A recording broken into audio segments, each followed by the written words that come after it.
15장 13절부터 보시죠. 사무엘하 15장 13절. 전령이 다윗에게 와서 말하되 이스라엘의 인심이 다 압살롬에게로 돌아갔나이다 한지라. 다윗이 예루살렘에 함께 있는 그의 모든 신하들에게 이르되 일어나 도망하자. 그렇지 아니하면 우리 중 한 사람도 압살롬에게서 피하지 못하리라. 빨리 가자. 두렵건대 그가 우리를 급히 따라와 우리를 해하고 칼날로 성읍을 칠까 하노라. 왕의 신하들이 왕께 이르되 우리 주 왕께서 하고자 하시는 대로 우리가 행하리이다. 보소서 당신의 종들이나 하더라. 왕이 나갈 때에 그의 가족을 다 따르게 하고 후궁 10명을 왕이 남겨두어 왕궁을 지키게 하니라. 왕이 나가매 모든 백성이 다 따라서 벨메르하게 이르러 멈추어서니 그의 모든 신하들이 그의 곁으로 지나가고 모든 그렛 사람과 모든 블렛 사람과 및 왕을 따라 가드에서 온 모든 가드 사람 600명이 왕 앞으로 행진하니라. 참 다윗의 신세가 도피 생활을 할 수밖에 없는 이런 그 상황에 지금 이르렀습니다. 왕가의 시련은 우리 다윗 왕의 타락으로부터 시작이 되어졌고 이 다윗 왕의 타락이라고 하는 그 이야기는 뭔가 이루었다라고 하는 자만심 때부터 만들어진 그런 그 일이기도 해요.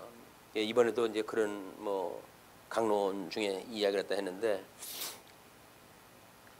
우리가 무엇이 완성됐다고 생각하는 순간에 우리는 교만할 수밖에 없고 그 교만은 결국 넘어지는 그런 그 길의 첩경이기도 합니다. 때로는 이것이 완성도가 높은 이제 그런 그 성경 신학이라고 해서 이제 그 강론집을 친히 읽으라고 하는 데까지 이제 온 거거든요. 이미 극치까지 이른 겁니다. 그때가 성령 하나님께서 지교의 목사를 세우신 것은 나름대로 지교의 수준과 환경과 이런 모든 걸 감안해 가지고 하나님께서는 이제 보내주신 건데 그거를 중앙에서 방송으로 해가지고 강론을 하게 되면 지방에서는 그걸 받아가지고 양식으로 삼을 수 있는 것처럼 이 기계적인 해석이야말로 어처구니 없는 그런 그 일입니다. 때로는 완성이 되었다고 하는 그런 입장에서는 그런 그 생각을 가질 수도 있었겠죠. 다윗도 12지파 다 이제 다 모았겠다. 이미 다 주변 국가들은 평정했겠다. 이제는 이제 전쟁도 다 끝났고 모든 그 나라로부터 세금 받아들이면서 일가를 아주 편하게 보낼 거라고 생각했던 것 같아요. 그런데 하나님은 그냥 두지를 않습니다. 우리 사도 바울이 이야기했던 것처럼 섰다 함도 아니고 이루었다 함도 아니다. 선줄로 하면 넓어질까 조심해라 이렇게 이야기를 하거든요. 이거는 우리 칭의의 복음과 그다음에 성화의 복음의 한계가 사람들은 칭의의 복음을 듣고 섰다고 이야기를 하는 거예요. 그런데 그 칭의의 복음이라고 하는 그건 예수님을 영접하는 순간 끝나는 것이 아니라 우리의 남은 인생을 살아가는 내내 그것이 필요한 겁니다. 은혜로 우리 주님께서 붙들어 주셔서 거룩하게 되어져 가는 것도 하나님의 은혜라고 이게 믿어져 있기 때문에 그 하나님 앞에 은혜를 구하며 살아가야 되는데 난 구원 받았어. 이런 그 자고함 때문에 결국은 신앙생활이 중간에 전부 도중하차가 되어지는 이런 그 모습을 보거든요. 근데 우리 구원파의 논리예요. 구원파의 논리는 구원받았는데 이제 모든 문제 해결됐다. 그런 그 이야기거든요. 해결된 게 어디 있어요? 해결된 것이 예수 그리스도로 말미암아서 우리가 죄 사함을 받고 예수님과 이 영접이 되어졌다고 한다면 그 은혜로 인해 가지고 남은 세월을 끊임없이 그 주님 바라보면서 살아가야 하도록 되어져 있는 건데 그 주님을 바라볼 생각은 안 하고 다 이루었다는 거예요. 이러면 할 게 뭐가 있어요? 그럼 자기 일밖에 할 게 없죠. 그죠? 술 처먹고 바람 피우고 그것도 뭐가 있어요, 여기. 이게 이제 인간의 이 신앙생활이라고 하는 것이 하나님 앞에 얼마나 감격적으로 우리가 붙들려 사는지에 대한 은혜를 놓치게 되면 하루아침에 다 이 부도입니다. 우리는 성경도 내가 알만큼 알고 구원에 대한 확신도 있고 그거 이제는 문제될 거 없어 라고 그러는데 웬걸요? 문제가 될 것이 없는 게 아니라 문제는 그때서부터 문제거든요. 근데 그거를 그렇게 복잡한 문제도 아니에요. 근데 많은 사람들이 그거를 헷갈려 합니다. 칭의와 성화. 교리적으로는 그렇게 이제 따지니까 우리가 칭의함을 받았는데 성화라고 하는 것이 대수냐? 그건 살아가는 것만큼 살아가는 거지. 또는 어떤 그런 논리처럼 양육되면 무장되고 무장되면 투장되겠지.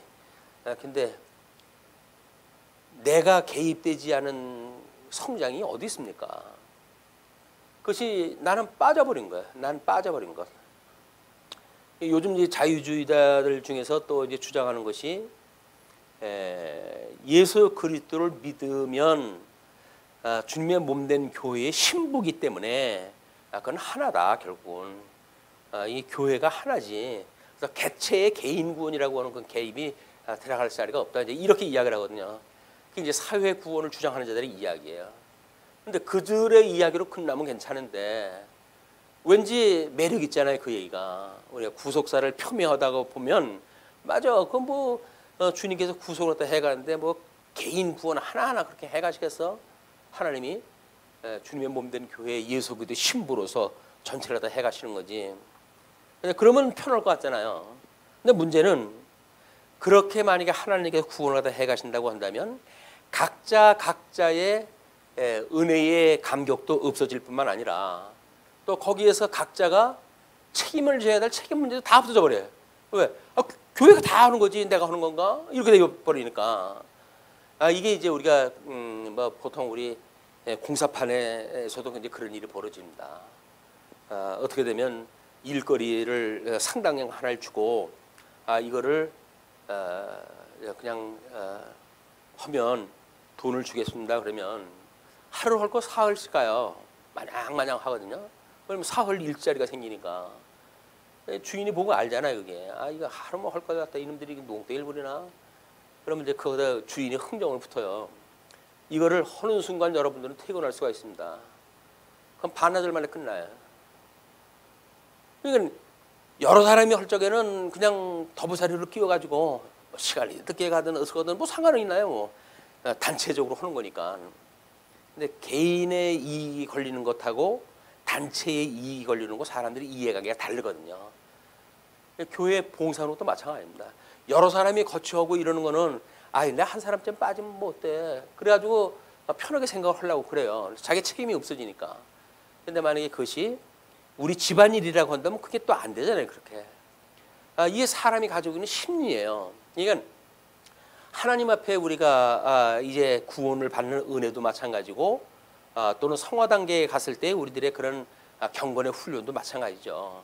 끊임없이 내가 지금 어떠냐의 문제지 전체가 어떠냐에 대한 문제는 그렇게 중요한 것이 아닙니다. 전체야 하나님과 해가시겠죠. 그건 나하고 주관적인 문제가 아니니까. 근데 내 개인으로 봤을 적에는 하나님께서 나 하나를 지금 어떻게 인도하시고 어떻게 지금 은혜를 베푸시고 그리고 어떤 길로 인도하시는지에 대한 문제는 나의 문제지 옆에 사람의 문제가 아니거든요. 근데 우리는 이제 옆에 사람의 문제라고 이렇게 묶어버리게 되면 마음이 편해져요. 그게 이제 집단의 그 사고의 체계거든요. 근데 그것이 아니라 하나님 앞에 우리 살아가는 일은 흰옷 입은 무리가 이제 술자를 세일 수 없을 만한 그 무리가 가는 걸로 보여지는데 그건 바로 개인의 구원이라 합니다. 개인의 구원. 이 개인의 구원이 이제 사회 구원 쪽으로 가고 사회 구원에서 이게 구원의 의미가 이거는 하나님의 영으로 생명인데 그러면 그것이 하나의 덩어리지 가차 우리가 거기 각자 있겠냐라고 하는 그 이야기는 도망가고 싶어서 그래요. 근데 개인적인 책임을 면하고 싶어가지고 다른 사람들 끼는데 그냥 같이 끼어가지고 가려고. 근데 그런 조짐이 생겨요. 이제 그런 말씀을 우리가 이해를 했다 할 때 개인 구원이냐 사회 구원이냐라고 하는 측면이 뭐 처음서부터 사회 구원이 사회로 나가서 구원했다 하는 이런 그 문제가 아니라고 한다면 그것이 작은 영역 속에서는 결국은 나의 문제냐 전체의 문제냐 이렇게 확장이 된다. 이것이 이제 어쩔 수 없는 사실은 딜레마예요. 이게.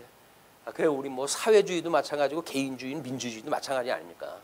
개인 민주주의를 중심으로 해서 살아가려면 이건 뭐 양극화 현상으로 해가지고 다 그렇게 해서 죽고 사회주의가 돼도 한꺼번에 가려고 그러면 다 일 안 해가지고 다 굶어 죽고 어차피 굶어 죽는 이 인생은 망할끔 되어져 있어요. 사회주의를 갖다 해서 망하고 자유주의를 갖다 해서 망할끔 되어져 있는 겁니다. 뭐 이 사회 우리 그 어떤 그 개인 경제 체제가 아주 완전한 것처럼 이렇게 이야기하는데 그렇지는 않습니다. 국가에서 개입 안 하게 되면 그걸 내버려 두겠어요. 어떻게든지 집어먹고 다 그래가지고 힘 있는 자가 모든 걸 포식을 갖다 하도록 되어져 있기 때문에 그래서 정부가 개입을 어느 정도 수준에서 하게 되면 이제 그걸 질서를 잡기 위해서 그러는 건데 그러면은 왜 우리 개인주의 사회에서 국가가 그런데 개입하다 하냐? 그것도 안 하게 되면 안 해가지고 지금 뭐 이쪽에서 불평등이 일어나고 해가지고 난리가 나면 나라에서는 도대체 뭐 하는 거냐 이런 것도 안 하고 이걸 이게 맞출 데가 없어요. 이 사회적인 모든 문제, 상대적인 문제들은 이 어떤 모든 것들이 상대적이기 때문에 자체에서 해결할 방법이 없습니다. 완전한 방법이 없어요. 절대적 방법이 아니면 안 되는 거거든요. 근데 우리는 뭐 학술적으로 연구하는 것이 뭐냐면 어떻게 하면 성공할 수 있을까에 대한 문제다. 근데 그래가지고 연구가 될 거면 인류가 뭐 이렇게 세상에 나타난 지가 얼만데 여지껏 안 될 리가 없잖아요. 끊임없이 반복해서 또 돌고 또 돌고 또 돌고 끊임없이 반복해가지고 순서가 돈다고 하더라도 여전히 계속되어져요. 완성되는 게 없어요. 그렇다고 한다면 우리는 이 땅에서 영원하신 하나님을 바라볼 수밖에 없는데 다윗이 처음에야 뭐 그렇게 충직한 종일 수가 없었잖아요. 근데 그 다윗이 이제 형편이 나아지자 방심을 갖다 했고 그 방심한 순간 사단이 틈을 공격을 갖다 해 들어왔고 우는 사자와 같이 삼킬자를 삼키는 그런 데다가 무방비 상태로 노출된 거야. 마귀가 그냥 탁 낚아친 거 아니에요?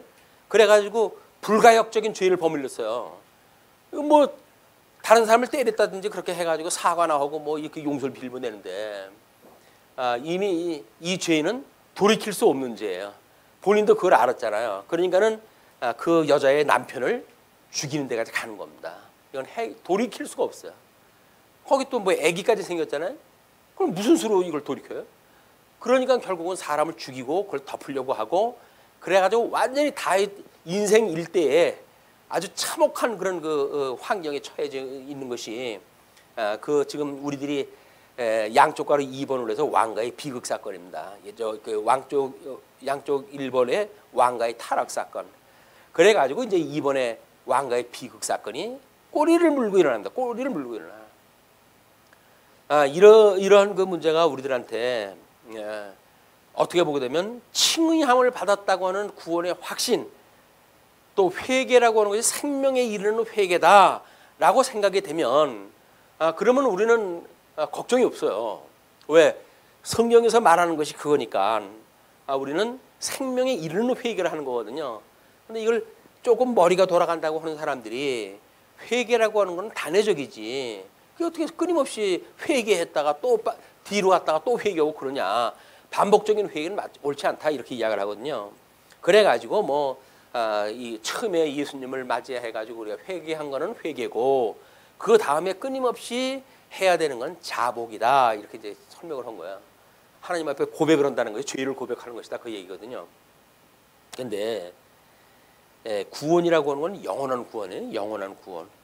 영원한 구원이라는 이야기는 이것이 하나님 앞에 우리가 칭의함을 받았고 그리고 그걸로 인해 가지고 회개를 갖다 하게 되어졌고 그걸로 이제 은혜를 입어가지고 죄 사함을 받아서 하나님의 아들이라고 인칭을 받았어요.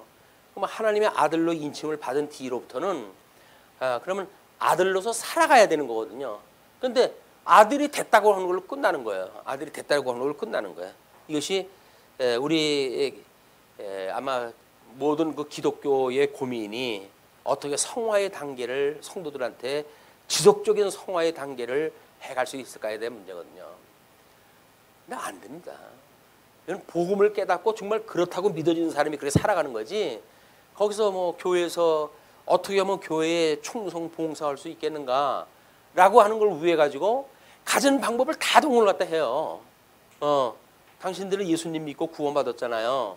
그러면 은혜의 보답을 갖다 해야죠. 뭐 이런 식으로 해가지고 끊임없이 이제 그 열정페이를 요구하는 우리 이익 집단처럼 성도들한테 끊임없이 충성을 요구를 하는 거예요. 또 충성을 요구를 안 하면 성도들도 안 나오고 새벽기도 한다는데 새벽기도도 안 나오고 성도들이 회집도 안 되고 그럼 목회 못 하잖아요. 그럼 목회라도 하려면 뭔가 회집이 돼야 되는데 회집이 안 되는 거예요. 그거를 이런저런 이유를 대가지고 자주 사람들 모아야 되고 모은 사람들한테 뭔가 액션을 취해서 일을 해야 하게끔 되고 이것이 현재 한국교회의 아픔이라고 보여져요. 그거는 철저하게 복음에 대한 오해로부터 만들어지는 일이다. 그리고 오래전에 이미 우리 칭의와 성화 문제가 500년 전서부터 이게 해결된 거예요. 이게 웨스트민스터 신앙 고백에 의하면. 근데 아직도 그것 때문에 싸워요. 그것 때문에 신학적으로 해야 논쟁이 벌어지고 뭐 한 번 구원받았으면 영원한 구원이지 뭐 이렇게 해가지고 이제 신학적인 논쟁이 벌어지는데 이 다윗의 삶을 보면 정말 그렇게 고민이 될 것도 같아요. 아니 하나님 앞에 그런 충성한 그 종이 어디 있습니까? 수없이 그 죽을 고비를 갖다 넘겨가면서 자기 사울을 죽일 수 있는데도 불구하고 하나님 앞에 기름 부음 받은 자라고 해가지고 그걸 죽이지도 아니하고 그렇게 겸허한 마음을 가졌던 사람인데 형편이 좋아지자마자 사람이 이렇게 180도로 돌아갈 수가 있나? 이게 인간이에요. 인간은 믿을 수가 없어요. 하나님의 절대적인 주권을 우리가 믿는 거지 인간의 이 변화무쌍한 그 인간은 인간 자체를 믿는 게 아니다. 그런데 다윗은 나중에 그렇게 해가지고 지금 도피 생활에 비참한 꼴이 됐잖아요. 그래도 12지파를 다 이제 묶어가지고 왕이 되는데 그 왕위를 아들놈이 지금 반역에 의해가지고 도망가는 그 신세가 오죽합니까 이제. 근데 우리는 놀랍게 또 반전을 이제 보게 되는데 그 다윗이 정신을 차리게 된다는 겁니다. 여기서는 정신을 차리게 돼요. 그러니까 사람은 맞아야 정신 차리지 그냥은 이 정신 차리지를 못하는 것 같아요. 솔로몬도 마찬가지죠. 그 뭐 그렇게 잘 나가다가도 이제 그 망조가 들어가지고 결국 하나님 앞에 혼이 난 뒤에야 비로소 정신을 차리고 노년에 그런 그 전도서를 쓴다든지 이제 이런 그 지혜를 얻게 되어지는데 우리들이 뭐 이제 뭐 회의를 또 하면서 둘째 날 회의를 시작을 하길래 긴급 동의를 갖다가 아주 찬송 하나 부르자 그랬어요. 그 찬송이 어두운 후에 빛이 있고 빛이 나고 얼마나 참 비참합니까? 자기네들이 봉사하던 교회 오래전서부터 봉사를 했기 때문에 성도들 교제도 있었던 교회를 이 말씀 때문에 다 놓고 모인 사람들 아니에요. 그런데 그 사람들이 이런 경우를 당할 줄 누가 알았겠어요. 그래서 너무 이제 그렇게 억울해하고 그리고 힘들어하고 이제 그러시더라고요. 그래서 이 인간이라는 게 그렇다. 이건 어떤 특정인의 문제가 아니다. 누군지 섰다고 생각하는 순간 넘어지는 거다. 그거는 우리도 지금 끊임없이 지속적으로 온전케 하신 예수 그리스도를 바라보는 일로 그 방향을 정해놓고 변치를 말아야지. 만약에 이렇게 해가지고 뭐 행정적으로 해가지고 모두 정리가 됐다. 그러면 또 그렇습니다. 또 그렇습니다. 이제 뭐 그래가지고 신학적인 뭐 이제 논의가 나오고 지방 뭐 이제 뭐 대표는 와가지고 왜 어떤 게 문제인가라고 해가지고 쭉 설명으로 하나님의 언약대로 이루어가신다고 그러는데 형식만 전해지는 거지 이게 본질을 놓쳐가지고 성도들이 이러는 거 아니냐. 자기는 아버지하고 의까지 상해가면서 교회를 이쪽 교회로 옮겼다는 거예요. 그런데 교회가 툭하면 갈라지고 또 뭐 어떻게 하면 잘도 또 뭐 다시 합해진대요. 와가지고 이 사람 저 사람 다시 몰린대요. 그래서 하면 또 흩어지고 그래가지고 도대체 믿을 수 있는 사람들이 없고 이것이 왜 이런 문제가 일어나는지 문제 제기를 했다 합니다. 이게 웬일입니까? 그래서 제가 그랬죠. 행위가 없다는 거예요. 행위가. 물론 뭐 경건의 모습은 있으나 경건의 능력을 부정하는 자들에 대한 걸 책망을 하지만 모습도 없잖아요. 경건의 모습도. 근데 그 행위라는 것은 믿음의 열매인데 믿음의 열매는 의의 열매입니다. 근데 의라고 하는 것을 교육을 안 시키는데 뭐 의의 열매가 왜 나와요? 안 나오는 거지. 자기는 회사에서 이제 그 관리를 갖다 하기 때문에 예측 가능한 일들을 한다는 거예요. 일을 이렇게 하면 이렇게 되어지고 뭐 어떤 일은 이렇게 해서 이렇게 끝나고 이렇게 되어지는데 아니 왜 교회에서 말씀을 전하는 거는 말씀대로 가르치는데 왜 사람들이 예측이 불가능하냐 이게 전부 어디로 튈지를 모르냐. 그래서 예측 가능한 결과가 나온 겁니다. 무슨 소리냐는 거죠. 예측 가능한 그 결과라는 것이 의를 가르치지 않는 한 사람들은 그런 결과가 나올 수밖에 없어요. 그 의라는 것이 아니 하나님은 예수님은 의와 나라를 구하라 그러는데 왜 나라만 이야기를 합니까? 의를 이야기를 안 하고. 그러니까 그런 문제가 나올 수밖에 없죠. 이것이 만약에 우리가 실패했는데 중국 사람들한테 이걸 전도한다고 해서 중국에서는 성공할까요? 똑같습니다. 한국에서 망한 거는 중국에서도 망하는 거예요. 그러면 우리가 중국한테 사람들한테까지 복음을 증거한다고 증거를 했는데 그것이 만약에 망하는 20, 30년 후에 망하는 결과가 나온다고 한다면 그걸 누가 책임집니까? 선생이라고 한다면 뭐 가르치고 말면 그만이죠. 그러나 만약에 목회자라고 한다면 주님께서 내 어린 양을 먹이라고 했는데 양들에게 먹을 양식을 줘야지. 그것이 그런 양식이 아니라고 한다면 선생이야 뭐 가르치고 뭐 학생들이 듣거나 말거나 그렇게 하고 그냥 가는 거지만 어차피 양을 치는 목회자라고 한다면 그거는 생명의 양식을 전해야 될 책임이 있다고 보여진다. 그랬더니 불만들을 전부 이야기를 하시더라고요. 이제 어떤 문제는 이렇게 해서 문제가 있는 것 같고 뭐 문제는 있고 성경 해석에 이런 문제가 있고 이제 얘기 나오는데 그랬더니 나중에 이제 임성일 목사님이 사회를 갔다 가는데 뭐 그럼 이제 이렇게 이 정도로 끝냅시다 해서 마무리라도 하면서 이미 10년 전서부터 준비된 것도 있고 해가지고 그러니까는 앞으로 차차 해나가는 걸로 갑시다 해가지고 끝을 냈어요. 이제 저는 뭐 이제 은퇴가 돼서 이제 물러날 거 아닙니까? 그러면 이제 후속으로 그게 진행이 되겠죠. 그래서 양대 언약이라고 하는 거는 필수적으로 이제 우리가 취할 수밖에 없는 그런 자리까지 온 것 같아요. 뭐 아무리 뭐 거기서 뭐 조금 어떻게 수선해가지고 뭘 하려고 해도 안 돼요. 이미 작정과 예정을 하셨고 그 작정과 예정을 이루려고 한다면 두 가지를 갖다 다 하셔야 돼요. 그것이 의와 나라에 대한 언약을 갖다 해야 되고 그래야 에덴 동산에 와가지고 이제 다 망하게 하시고 예수님으로 인해서 구원을 받게 해가지고 이루어지는 너무나 성경적인 그 패턴이기 때문에 이제 이걸로 갈 수밖에 없다고 저는 이제 보여집니다. 뭐 때가 이르면 뭐 그렇지 않은 걸로 시행착오를 갖다 이제 하는 것도 또 뭐 몇 가지가 있을는지 모르겠지만 그래서 우리들이 뭐 오늘 그 정관을 갖다 보니까 2008년도인가 뭐 이때서부터 교재를 만들어 가지고 이제 사용을 했더라고요. 그러면 우리가 그 교재를 만들어 가지고 쓴 것이 뭐 처음에 뭐 이제 뭐 오타투생이 이제 그래요. 그래서 제가 끝나기 전까지는 뭔가 만들어 가지고 이제 뭐 드리고 저 가겠지만 그것이 필요하지 않을까 이제 생각이 들어요.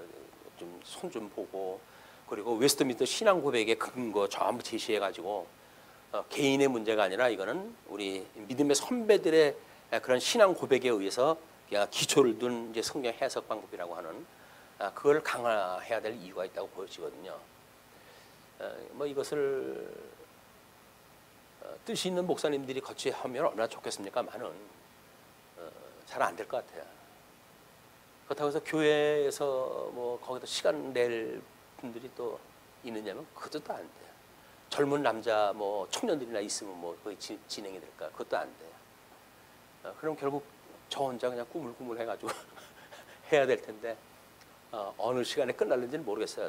뭐 이거저거 준비한데도 뭐 그렇게 아무것도 없고 교인들도 없고 그런데도 불구하고 뭐 그런 시간이 없어요. 시간이 없어요. 그러니까는 어떻게 될지 모르겠어요. 그러나 해야 되는 건 분명하잖아요. 또 해야 될 것이 있으니까 얼마나 행복합니까? 그러니까 해야 할 것이 없으면 이게 사람이 한같이 가지고 진력이 나가지고 죽을 판인데 해야 될 것이 쌓여져 있어요. 언제든지 그건 하면 돼요. 그래서 저는 그래서 행복한 나날을 보내고 있답니다. 근데 우리 다윗이 지금 그 아들을 피해 가지고 도망가는 이런 그 모습이야말로 우리가 그 믿음의 어떤 선배들이 후배들한테 복음을 전해주는데 후배에 의해 가지고 추격을 당하고 도망간다고 한다면 신세가 이루 말할 수 없는 신세겠어요. 어떻게 보면 뭐 미안하기도 하지만 그러나 진리에 관한 문제니 그렇다고 해서 뭐 제가 아는 거를 아니라고 할 수는 없는 것 같고 그래서 이거는 잠깐 불가피 지나가야 될 몫이라고 보여집니다. 이제 우리 다윗이 이 도망가는 그런 그 모습이 어떻게 정신을 차리는 데 대한 면모 이걸 우리가 밝혀내는 것도 또 우리 삶에 있어서 이런 거는 다윗을 보니까 이렇게 생각의 변화가 있고 그러던데 영적 예배를 우리가 이야기할 때 마음의 변화를 받아 이렇게 이야기를 하거든요. 그래서 하나님의 선하시고 기뻐하시고 온전한 뜻을 분별하고 그러니까 우리는 마음의 변화를 받아야 되는 거예요. 상실한 마음에 우리를 내어버려 뒀기 때문에 상실한 마음이 예수 그리스도로 말미암아 회복된 마음 그런 변화된 마음을 가지고 있어야 진리를 우리가 인식할 수가 있고 영적 예배를 드릴 수가 있다. 그런다고 한다면 아마 다윗의 그런 행위에서 그런 그 부분을 우리가 발견할 수 있지 않을까 이런 그 생각이 듭니다. 일단 왕이 이제 그 15절에 왕이 신하들이 왕께 이르되 우리 주 왕께서 하고자 하시는 대로 우리가 행하리이다. 보소서 당신의 종들이니다. 그러면 일단 민심이 돌아갔지만 일단은 자기 왕궁이고 자기 백성인데 자기가 지켜야 되는 거 아닐까요? 그런데 다윗은 도망가는 길을 선택해요. 그 이야기는 죽으면 죽으리라라고 하는 그런 마음에 있어서 당신의 다 같은 백성들인데 아들의 백성도 내 백성이요 내 백성도 내 백성인데 그래서 전쟁이 일어난다고 한다면 이거는 동족 간에 이제 상쟁이 벌어지는 거란 말이에요. 그러니까는 그 다윗은 도망가는 걸로 해가지고 길을 선택을 한 것 같아요. 이 도망을 가는데 왕이 나갈 때 그의 가족을 다 따르게 하고 후궁 10명을 왕이 남겨두어 왕궁을 지키게 하니라. 하나님께서 약속을 했죠. 너는 아무도 모르는 가운데 밧세바를 취했지만 너는 벌건 대낮에 많은 사람들이 보는 앞에서 네 후궁들을 갖다가 이제 욕을 보일 거야. 하나님께서 그렇게 선지자를 통해 약속을 했기 때문에 그 약속이 이루어지는 사건입니다. 약속이 이루어지는 그 현장에 그 남편이라고 하는 책임을 가지고 있는 다윗으로서는 그 아내를 두어 가지고 왕궁을 지키게 하는 결단으로 떨어져요. 그게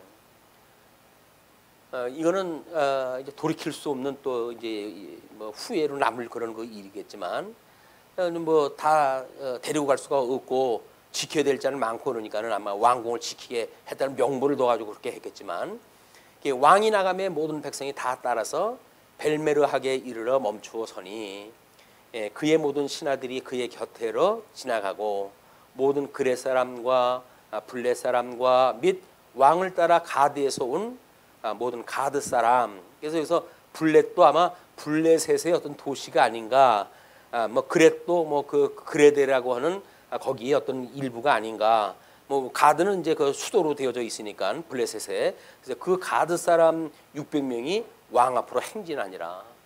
자기 백성들은 다 도망가 버리고 이방 사람들 출신만 지금 이제 다윗을 따라가게끔 된 거예요.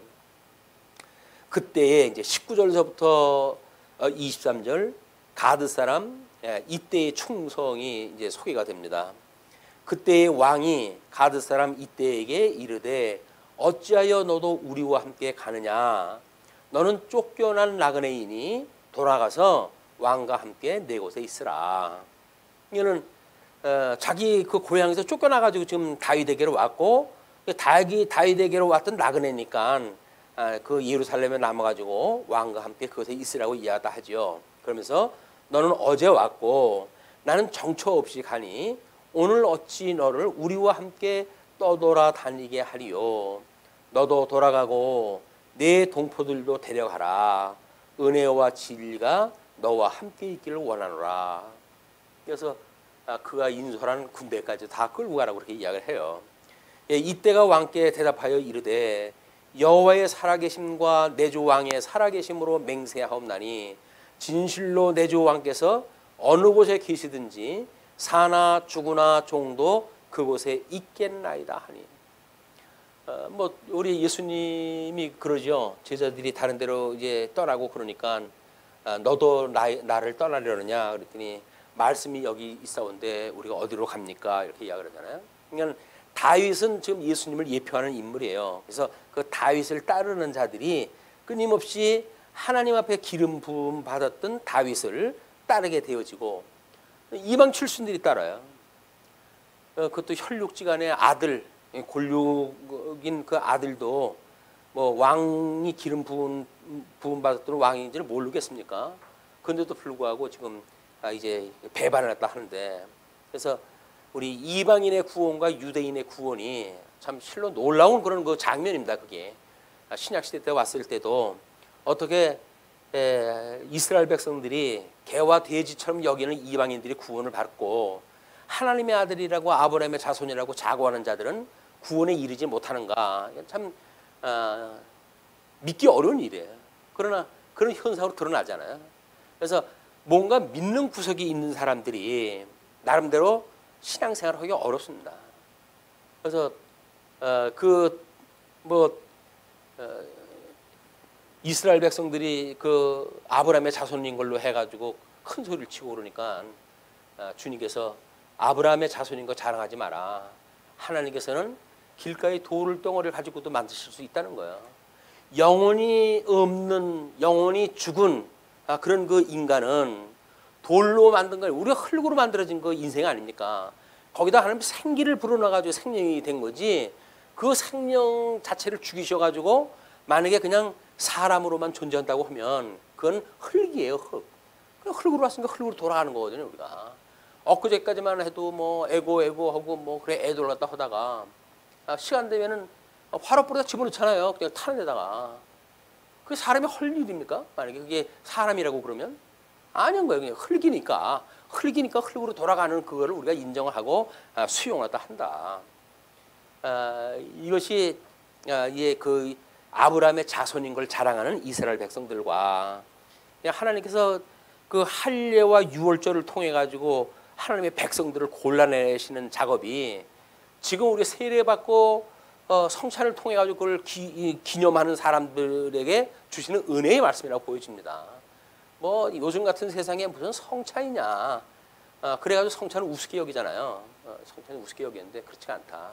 은혜의 방편에 말씀과 성례와 그다음에 기도가 들어가고 이 교회 표지에도 말씀과 성례와 권징이 들어가는 거거든요. 그러니까 말씀과 성례는 은혜의 방편에도 들어가고 교회 표지에도 들어가요. 저 교회가 교회 맞아? 라고 이렇게 분별을 할 때는 그 권징이라고 하는 걸 포함해서 세 개가 다 들어가야 되거든요. 그런데 요즘 뭐 한갓 사도행전, 사도신경은 왜 그걸 외우게 하냐, 이렇게 해가지고 이제 시비가 붙은 거 아니에요? 사도신경이 뭡니까? 우리 이제 이 돌아다니는 말로 그런 게 있거든요. 사도들이 한마디씩 한 거를 쭉 적어 보니까 사도신경이 됐다라고 하는 우스갯소리가 돌아다니니까 사람들이 애들 장난하냐? 라고 그게 아니다 이렇게 한 거예요. 그런데 교회 회의의 전통을 보게 되면 아주 오래전부터 이게 사용되던 신앙 고백인 거, 신조인 거예요. 그냥 그 신조라고 하는 것이 신약 성경을 기록한 기자들이, 우리 저자들이 이제 그 사도신경을, 우리 신약 성경의 내용을 보니까 우리 예수님이 동정녀 마리아에게 나시고 본디오 빌라도에게 고난을 받으시고 십자가에 못 박아 죽으시고 죽으신 지 사흘 만에 부활하시고 승천하신 걸로 아주 신약성이 다 기록을 다 해놓은 거 아니에요. 그리고 성령이 오시니까 성령을 믿사오니 그 성령으로 하여금 우리가 교통함과 공교회와 교통함과 그다음에 우리가 다시 이 죄를 사해 주시는 것과 몸이 다시 사는 것과 영원히 사는 걸 믿는다 그러잖아요. 그 서신서에서 한 이야기들이 다, 그러니까 신약 성경 이 저자들에 의해 가지고 신약 성경이 기록이 됐고, 신약 성경을 통시적으로 봤을 때의 요약이에요. 그게 통시적인 요약. 그렇기 때문에 그 신조가 잘못된 게 아니에요. 그래가지고 교회에서는 그를 신조로 받아들였고 믿음의 선배들이 그렇게 인정을 했는데, 그 인간 자유의지를 주장하는 자들이 헌법을 지네들 마음대로 해가지고 교회를 이제 그 뭐 망가뜨리고 법전을 갖다 자기네들 마음에 맞게끔 하려고 하는 시도다라고 이제 그걸 제시한 거예요. 왜 헌법 앞에다가 사도신경을 놨냐? 그 이야기거든요. 이번에 제 신문에다가 그 이야기를 했어요. 이제 신문에다가 헌법 앞에 사도신경을 놓은 거는, 사도신경이 우리 신도 개요, 대소요리 문답, 12신조, 이걸 모든 걸 합할 만한 신조이기 때문에 거기다 놓은 거다. 그걸 왜 놨냐고 따질 게 없잖아요. 이미 성경대로 이 법이 만들어졌다는 걸 이야기하기 위해서 놓은 건데, 이제 그런 그 문제가 어떤 학자의 양심이 이번에도 그런 그 이야기를 했습니다만은, 학자의 양심이라고 한다면 적어도 상대방 걸 비판하려고 한다면 공을 들여서 읽어는 봐야죠. 우리가 봐도 엉성하잖아요. 문제 제기한 것이 우리가 봐도 엉성하잖아요. 그 이야기는 학자적 양심을 가지고 하지 않았다는 거야. 이미 전제를 놓고 그래가지고 이 일을 갖다 틀어나가기 시작을 한 거예요. 자유의지 문제, 뭐 우리 사도신경의 문제, 성경의 미숙의 문제, 이런 것들은 이미 정치 체제라고 하는 걸 세우기 위한 일종의 어떤 전제를 놓고, 그리고 이걸 공격을 하다 해왔다. 그러니까 문제가 아닌 거를 문제로 만드는 거예요. 근데 다른 사람들이 보면 그 어수룩한 게 안 보입니까? 다 보이지. 이거 지혜 없는 제 눈에도 보이는데 조금 학문적 지혜가 있다고 한다면 그건 안 보이겠어요? 그걸 어떻게 창피하게 그걸 내놓는지 난 모르겠어요. 그건 자기 면이 깎이는 일들인데, 그것도 뭐 박사라고 하는 사람하고 뭐 해가지고들 그 이야기를 하는 걸로 보고, 이 사람의 목적을 위해서는 이렇게 초라한 자리까지 떨어져 가는 거로구나, 이게. 그런 생각이 들어서 안타까운 생각이 들었지만, 그러니까 우리 이방인들은 그 사도 이 다윗을 따라가는데, 하나님의 백성들이었던 이스라엘 백성들은 오히려 떨어져 나가는 이런 그 모습이 이방인 구원에 대한 너무나 멋있는 하나님의 극적인 사역이다, 이게. 이런 사역 때문에 우리가 오늘날 이방인 출신인데도 불구하고 예수를 믿게 되어진 거 아닙니까? 은혜의 섭리죠. 다윗이 22절, 다윗이 이때에게 이르되 앞서 건너가라 하며 가드 사람 이때와 그의 수행자들과 그와 함께하는 아이들이 다 건너가고 온 땅 사람이 큰 소리로 울며 모든 백성이 앞서 건너가며 왕도 기드론 시내를 건너가니 건너간 모든 백성이 광야 길로 향하니라. 정신 차렸죠?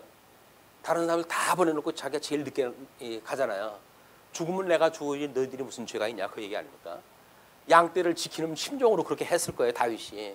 그래서 다윗이 하나님 앞에 징계를 받아야 이 바른 정신을 차리는구나. 뭐가 잘 나간다고 하게 되면 격길로 빠질 수밖에 없어요. 잘 나갈 때 브레이크를 밟을 수 있는 사람은 지혜자입니다. 잘 나갈 때 브레이크 잡기 힘들어요. 오히려 뭐 물 들어올 때 노지려면요. 물 들어올 때 노져야 되니까 브레이크가 아니라 열심히 더 노를 짓죠. 가속기를 밟고. 자, 24절로부터 29절 사독 아비아달과 법궤를 맨 제사장들이 따르게 돼요. 보라, 사독과 그와 함께한 모든 레위 사람도 하나님의 언약궤를 메어다가 하나님의 궤를 내려놓고 아비아달도 올라와서 모든 백성이 성에서 나오기를 기다리도다. 왕이 사독에게 이르되 보라, 하나님의 궤를 성읍으로 도로 메어가라. 만일 내가 여호와 앞에서 은혜를 입으면 도로 나를 인도하사 내게 그 궤와 그 계신 데를 보이시리라. 우리 그 옆에 도표에 다윗 언약을 보시게 되면 사무엘하 7장에 함께 있어서 모든 원수를 멸하고 이름을 위대하고 하고 뿐만 아니라 그 10절 하반절을 보게 되면 한 곳을 정하여 심고 거주하게 하고 다시 옮기지 못하게 하며 악한 종류로 그들을 해하지 못하게 하겠다라고 약속이 됐어요. 예루살렘에다 하나님께서 다윗의 집을 진다는 얘기가 성전, 내 집을 진다고 그랬으니까 성전을 지키다는 이야기거든요. 하나님께서 그렇게 약속을 했기 때문에 법궤를 메고 나를 따라오면 안 돼. 그러니까 너는 이 법궤는 예루살렘에 있어야 된다. 그러면 혹시 하나님께서 은혜로 나를 부를 때에 나로 하여금 그 궤와 계신 데를 보여주실 것이다. 이렇게 이야기를 한 거예요. 이제 정상 궤도로 돌아와가지고 말 한마디 한마디가 그래도 바른 말을 하기 시작했어요. 드디어 영적 예배의 시간이 시작이 된 것 같아요. 그동안은 완전히 시장 자폐처럼 돌아가던 머리가 마음의 변화를 받아가지고 이제는 정상 궤도를 따라가지고 영적 예배의 그런 그 자세를 취하는 모습이 절로 보입니다. 근데 그러나 그가 이와 같이 말씀하시기를 내가 너를 기뻐하지 아니한다 하시면 종이 여기 있사오니 선히 여기시는 대로 내게 행하시옵소서 하리라. 만약에 그것이 하나님의 뜻이 아니라고 한다면 그거 어떡하냐, 나는 여기 있습니다 라고 이야기를 할 테고, 그렇게 했을 때 여기 하나님이 선히 여기시는 대로 나는 이런 일도 저런 일도 행하실 것이다, 그렇게 이야기를 해요. 이건 원칙을 지킨다는 건 그렇게 중요한 것 같아요. 원칙을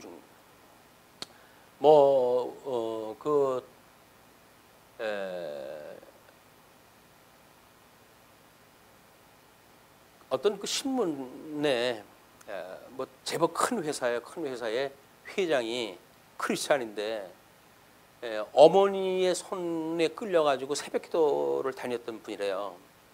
그분이 자기 아버지가 이제 그 어머니가 출석하는 교회에 사찰이 있었는데, 사찰의 남자가 칠판을 만드는 기술자인데 칠판을 만드는 회사들마다 그 사람을 쓰질 않는데요. 왜냐면 사람이 신실하지 않다, 이런 이제 소문이 돌아가지고 쓰질 않는데, 그러니까는 이제 그때 권사님이 이제 어떻게 했는지 남편한테 좀 일 좀 어떻게 맡겼으면 좋겠다 그랬더니 아버지가 마침 사업을 시작을 하려고 그러다가 그래가지고 칠판 공장을 만들어가지고 그 사람한테 일을 맡겼다는 거 아니에요? 그래가지고 열심히 만들어가지고 이제 쌓아놓고 쟁겨놓고 계속 하는데 그때 유교가 터졌다는 거예요. 전 재산을 얻어 다 집어넣었는데 전쟁이 터진 거예요. 그런데 하지만 불쌍한 사람을 위해가지고 그런 선한 마음이 됐는데 하나님이 그러실 리가 없는데 어떻게 이런 일이 있담? 이라고 해가지고 이제 피난까지 갔대요. 피난을 가가지고 그때 어디 지나가다가 무슨 안내 문구를 갖다 봤는데 거기에 칠판을 급히 구합니다라고 하는 그 안내판이 써져 있더래요.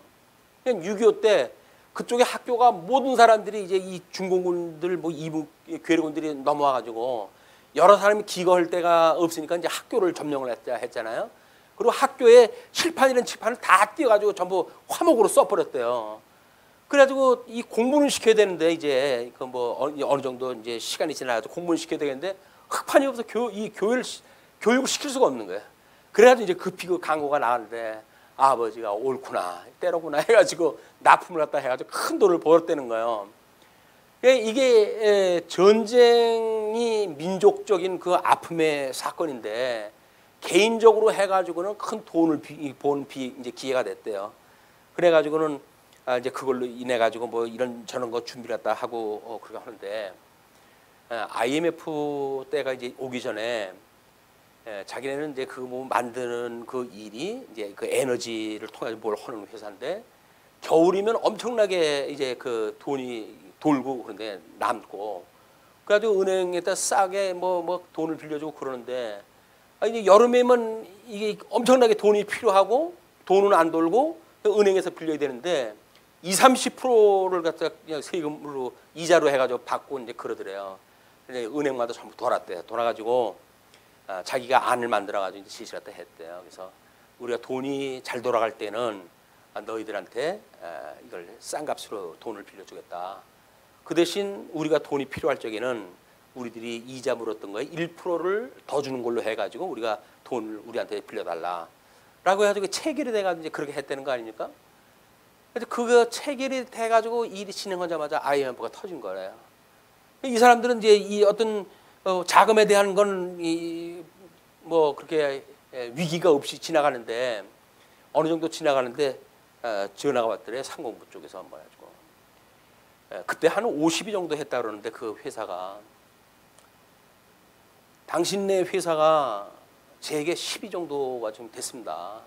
왜냐면 다른 건 이미 다 망하고 뭐 구조조정하고 하는 바람에 세계가 전부 약해져 버렸는데 그래서 온 나라의 경제가 어려워지는 IMF 때도 당신네들은 그게 되어졌다는 거예요. 그래서 하나님이 나와 함께 하시게 되면 하나님 피할 길을 주신다. 이제 그런 그 생각을 가지고 그냥 솔직하게 하나님 앞에 정직한 삶만 살면 하나님께 그 일을 다 피해갈 길 갖다 주신다. 뭐 이런 걸 간증을 갖다 하는 그 프로 봤어요. 이제 그거를.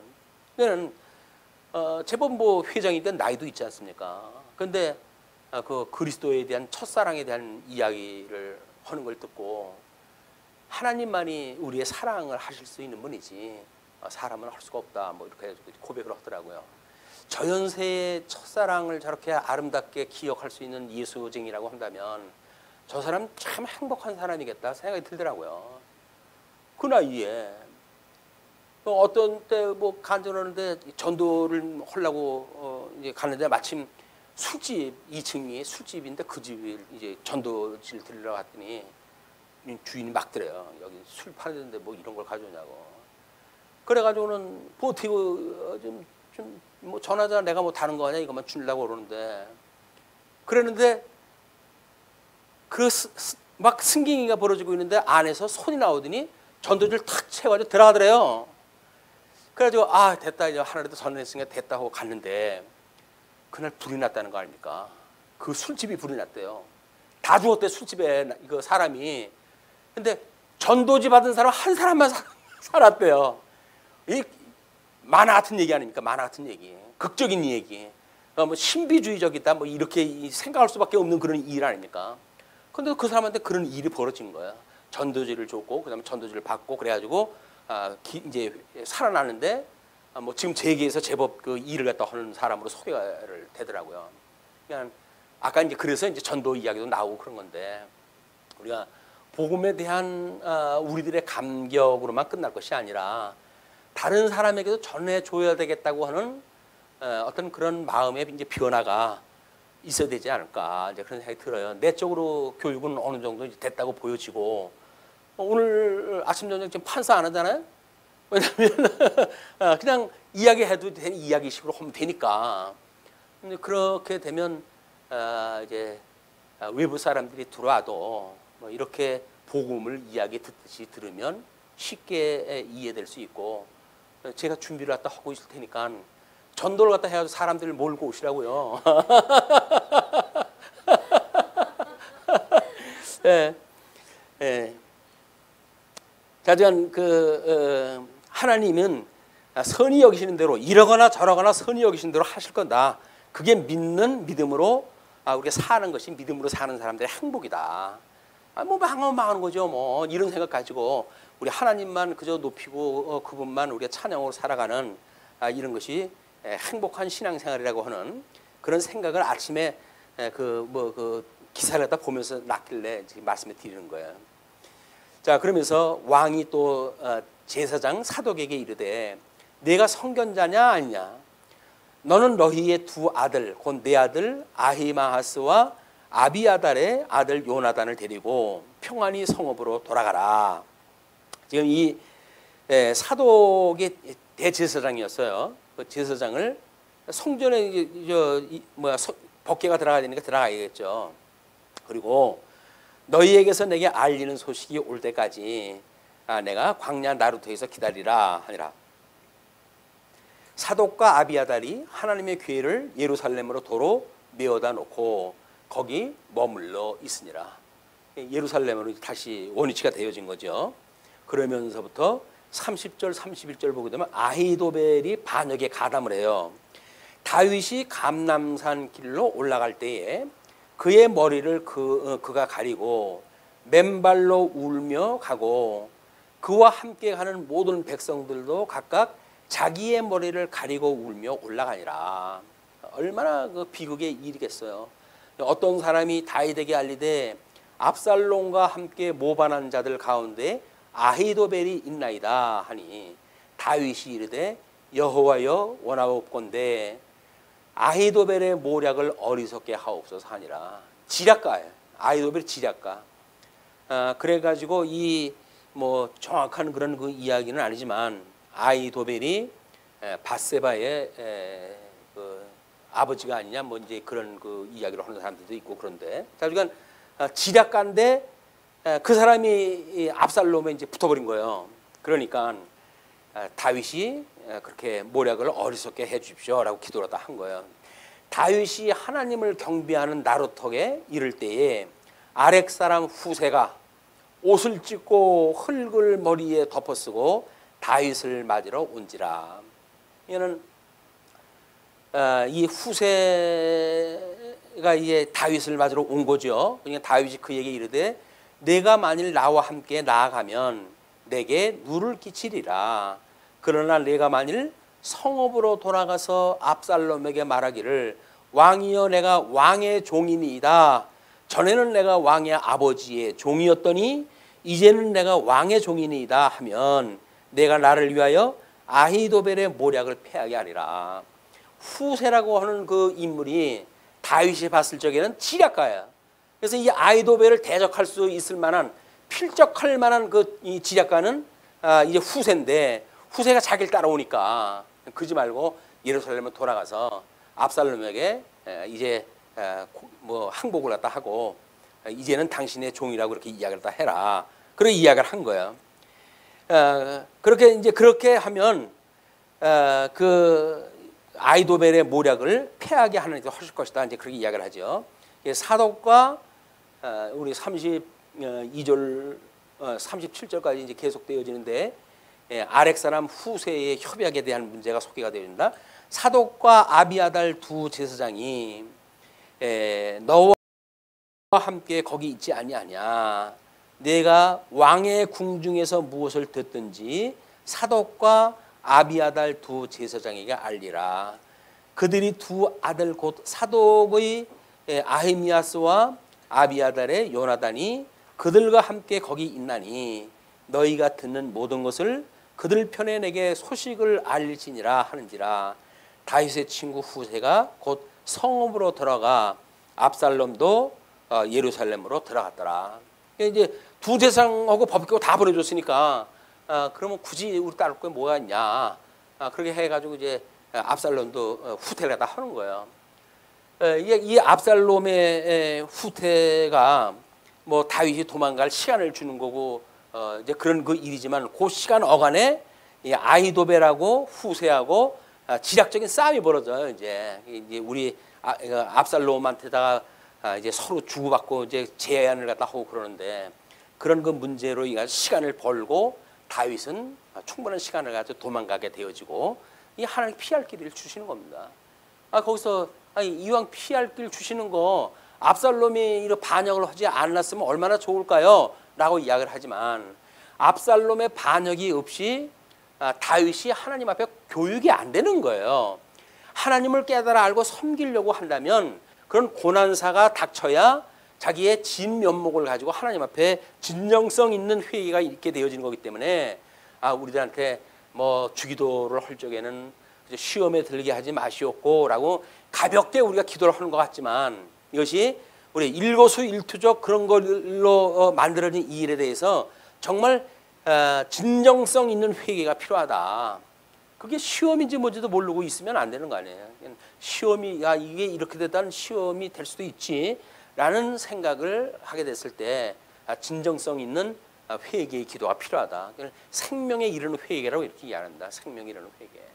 생명에 이르는 회개에 우리가 닿게 되면 거기서 치유를 받고 그래서 회복이라고 하는 것이 진정한 치유지 안 아픈 것이 치유가 아닙니다. 성도들의 교육은 아무 문제 없이 교육이 되어지는 것이 관건이 아니라 그 어려움을 주었을 때에 하나님께서 피할 길을 주시는 분이라고 체험되어지는 그것이 우리가 진정한 교육이라는 거예요. 그러니까 아무 일도 없기를 바라는 것은 은혜를 받기 싫다고 하는 이야기나 똑같습니다. 어려움이 닥칠지라도 하나님께서 피할 길을 주신다고 하는 믿음을 확인할 수 있는 방법은 시험에 들지라는 몰라요. 그 시험의 위기에 빠져 있지는 않은 몰라요. 거기에서 여전히 우리 하나님이 우리를 붙들어 내시는가 이걸 통해서 우리는 확신을 갖게 되어지고 더 굳은 믿음을 갖고 신앙생활을 할 수가 있다.